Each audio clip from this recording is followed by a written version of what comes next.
Distinguished as the first woman to become both a member of the United States House of Representatives and Senate, Margaret Chase Smith was a proud daughter of the state of Maine.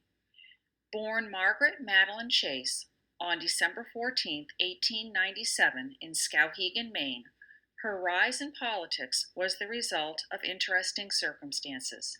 After graduating from high school in 1916, she worked as a teacher in her hometown's one-room schoolhouse.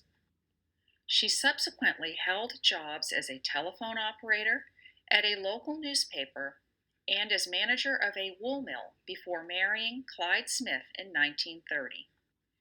More than 20 years older than Margaret, Smith had political ambitions and was elected to the U.S. House of Representatives. He and Margaret were active members of the Republican Party. After Clyde's election, Margaret served as his secretary, assisting with everyday tasks as well as writing speeches. After her husband died of a heart attack in April 1940, Margaret assumed his position in the House and held on to the post after winning in a special election that June.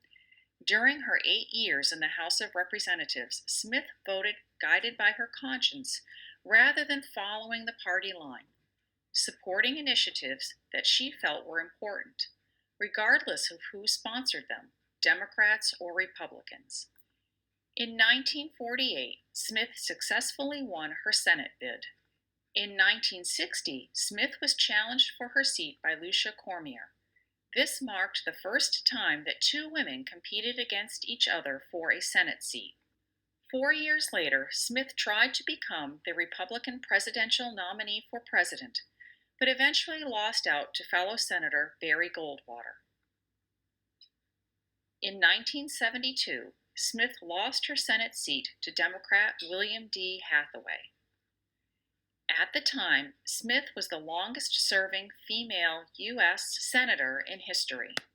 During her remarkable career, Smith received more than 90 honorary degrees and was inducted into the National Women's Hall of Fame in 1973 and the Maine Women's Hall of Fame in 1990. She was also awarded the Presidential Medal of Freedom in 1989 from President George Bush.